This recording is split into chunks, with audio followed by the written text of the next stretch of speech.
सरकार के चुनावी पोस्टर, अखबारों में विज्ञापन और डिजिटल वर्ल्ड के ये ऐड चीख चीख कर कह रहे हैं कि अपना देश 2022 तक न्यू इंडिया बनने जा रहा है। मगर कैसे? दरअसल कहानी कुछ ऐसे शुरू हुई कि 2022 में भारत की आज़ादी के 75 साल होंगे और अपनी मोदी सरकार 2022 के सपनों को पूरा करने के लिए आंदोलन चला रही है।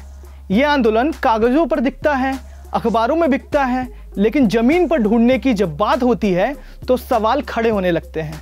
सवाल कुछ ऐसे कि क्या न्यू इंडिया का महल जिन पैरामीटर्स की बुनियाद पर खड़ा हो रहा है उनकी हालत कैसी है, रोजगार की दशा क्या है और वो किस दिशा में जा रहा है, किसान किस हाल में है और 2022 तक आमदनी दोगुनी कैसे होगी, मेक इन इंडिया कहां तक पहुंच गया, स्वच्छ भारत मिशन में कितना साफ हो गया अपना देश, एक्सपोर्ट इंपोर्ट का हाल कैसा है, दलितों, शोषितों, पीड़ितों के लिए इस न्यू इंडिया ने क्या सपने देख रखे हैं।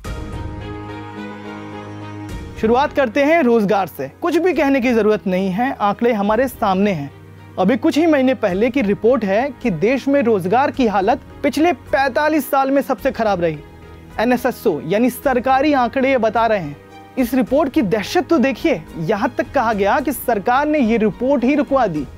आंकड़ों के मुताबिक साल 2017-18 में बेरोजगारी दर 6.1% रही।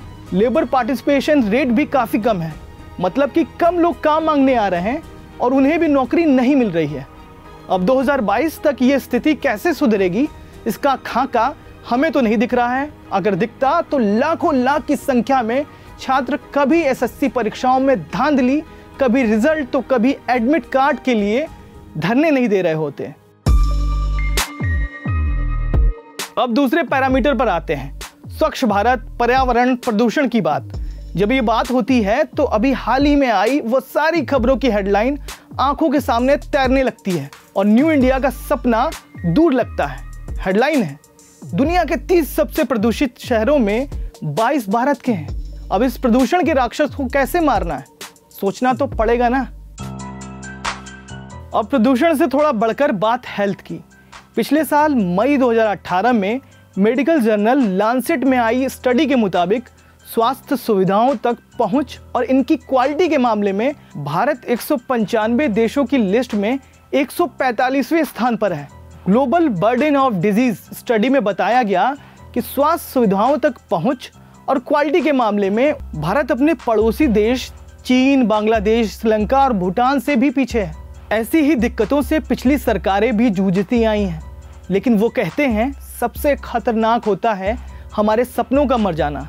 ऐसे में इन्हीं सपनों का हिसाब पहले ही मांग लेना बनता है, क्योंकि अगर 2022 आ गया तो हिसाब किससे मांगेंगे। अब बात उस प्रोजेक्ट की जिसके बारे में प्रचार प्रसार खूब किया गया था। मेक इन इंडिया के तहत सपना दिखाया गया था कि बड़ी बड़ी विदेशी कंपनियां भारत आएंगी और यहां मैन्युफैक्चर करेंगी। ये तो हुआ फसाना।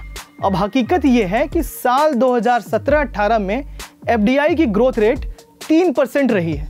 ये पिछले 5 साल में FDI की सबसे कम ग्रोथ रेट है।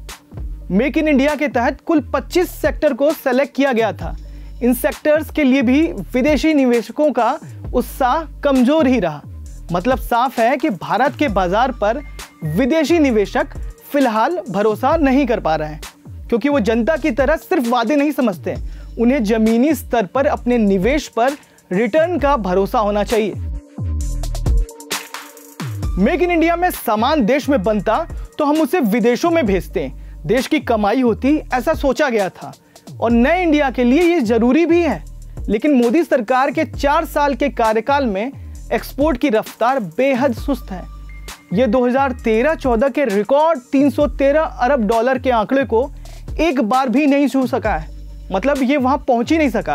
अब अचानक कैसे ये रातों रात बदल जाएगा, ऐसी क्या योजना है सरकार के पास, इसका कोई अता पता नहीं है, लापता है। नए भारत में सबसे बड़ी जरूरत होगी उनकी जो देश का पेट भरते हैं, किसानों की, वो जो खुद को मुख्य धारा से कटा कटा समझते हैं।